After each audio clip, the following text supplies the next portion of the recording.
Hang on a second, I'll be right back.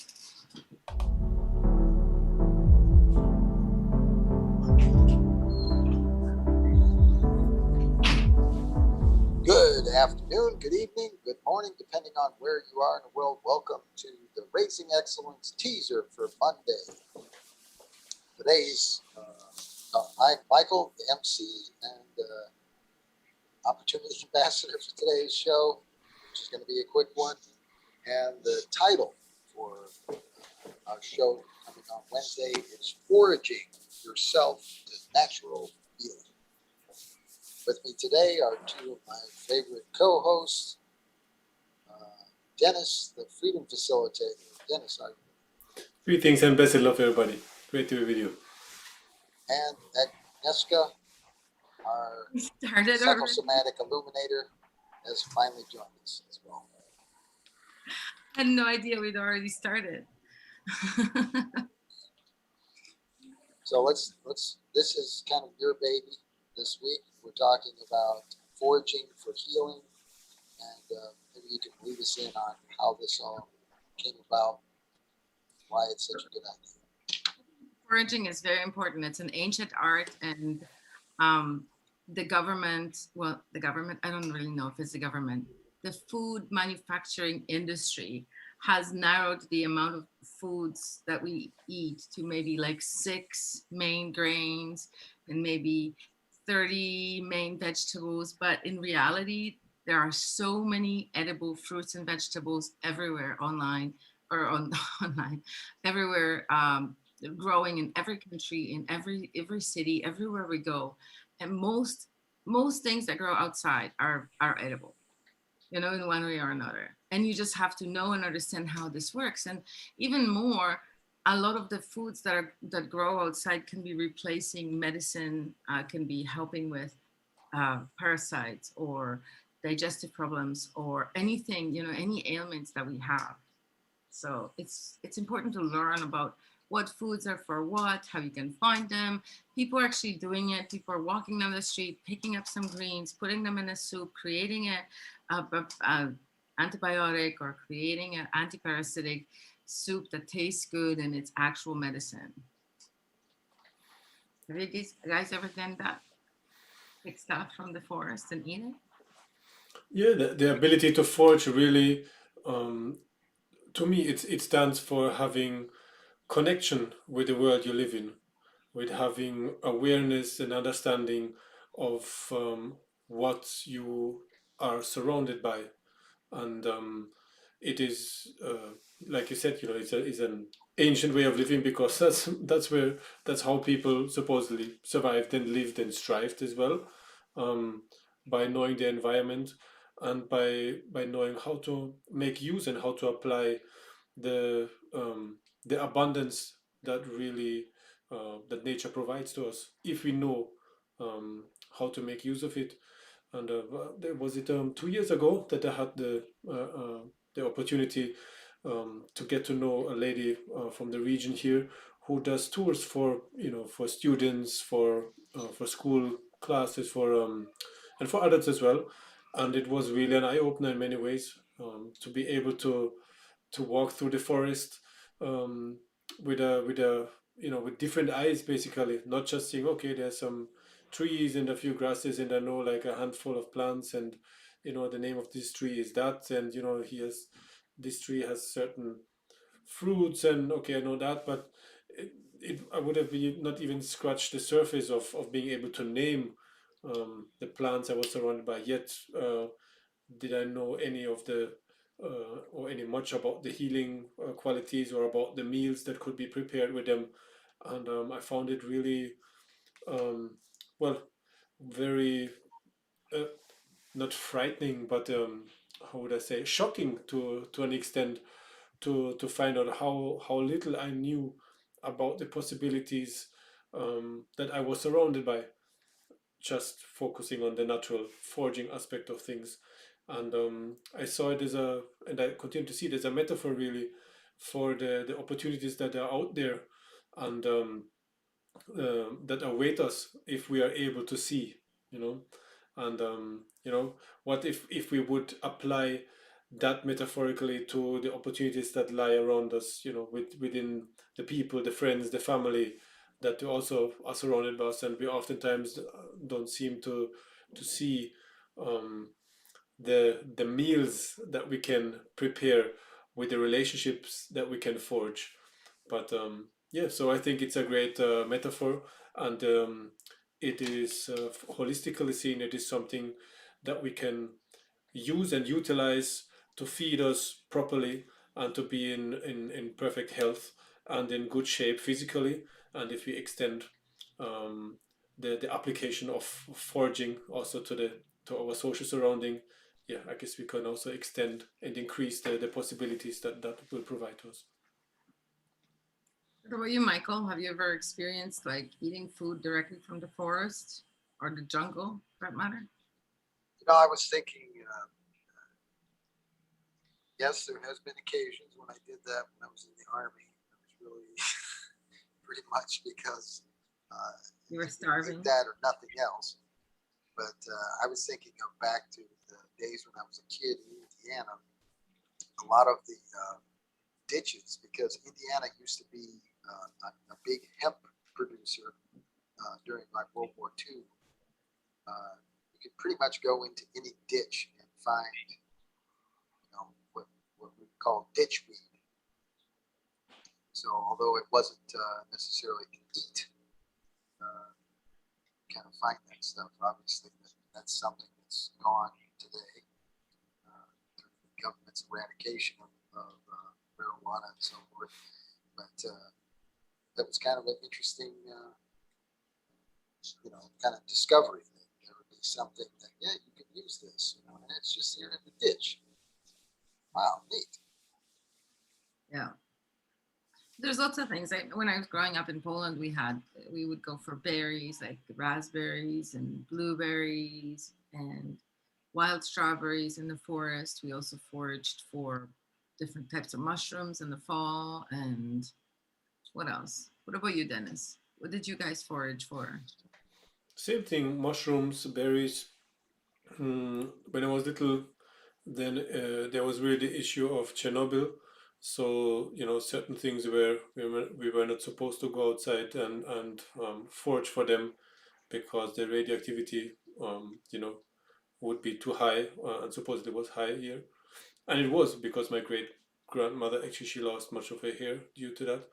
Um, but yeah, and then there was always, well, there were fields when we went outside, hiking or so, and then we would pick, I don't know, like corn here, and then there was some apple trees there, but like how would you say, like obvious things, not to a degree like where I could distinguish herbs and little plants and know how to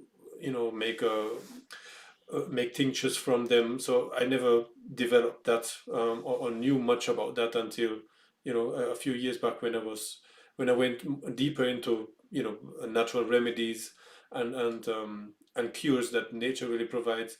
And then also my time in Jamaica gave me um, a few insights as well, as there's still like a few people around who retain and maintain the ancient knowledge as well of treating different sicknesses and ailments with herbs and with herbal treatments, and there's very strong um, yeah, a very strong background in natural remedies and medicine in Jamaica still. And there's a few really interesting books that I came across, and traditions also that are not out there, but if you know where to look for, you'll still find a few people and bush doctors who will apply their knowledge, and people still talk about it, and although it's not very very common and out there, but you find a few people still that retain that knowledge, and I think that's really important because again it's a it's a connection to our natural world, and we're part of nature. So yeah, to be able um, to be independent and autonomous in that way, not to depend on the food industry or on the pharmaceutical industry, um, to be able to help ourselves to stand on our own feet. That gives a sense of freedom on a whole different level, you know. Yeah.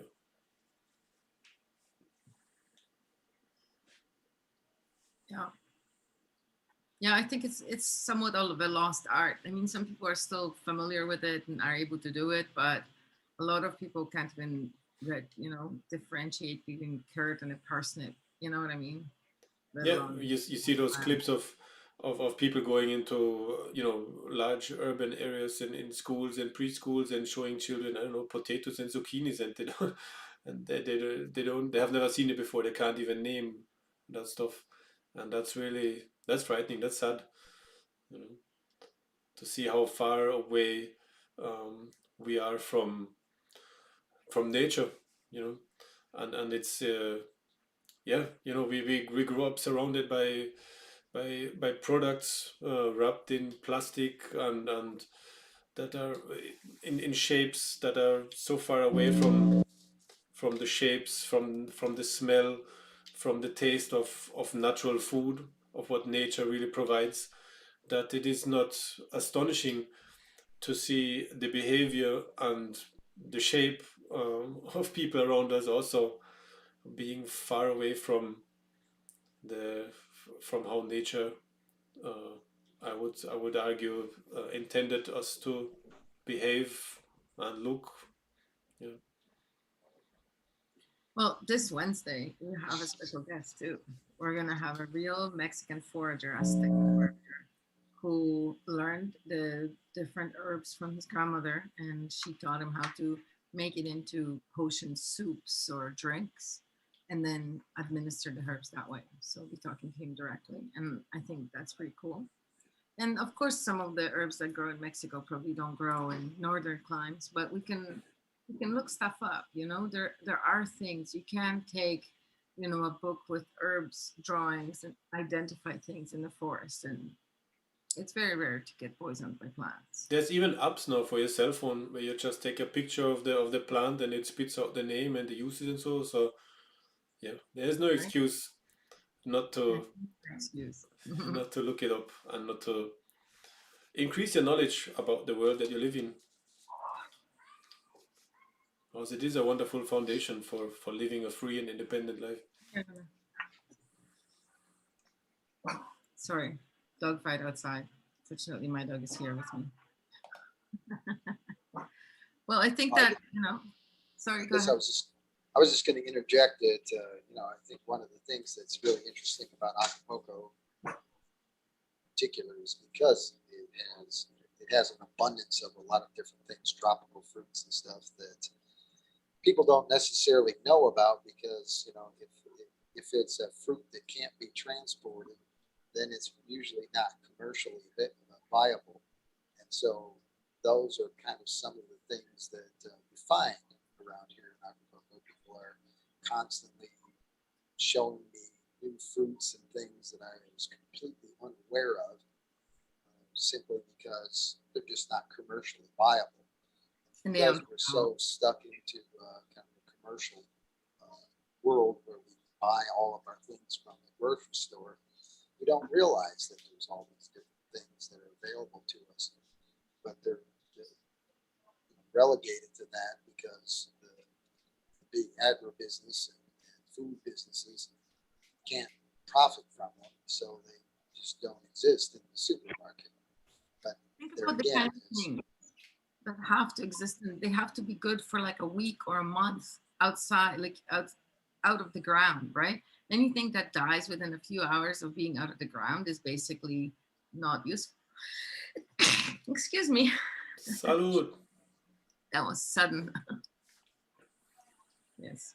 Yeah. So we can only eat the hardiest, most robust vegetables, but the delicate ones have a lot of energy and a lot of like chlorophyll and things like that are present in a lot of vegetables that spoil quickly, and yeah, that's that, what that energy can really help. and that's really beneficial too because a lot of those things haven't been hit with all the pesticides and all the other chemicals that they throw on modern agriculture these days to bring them to market and enhance their productive value.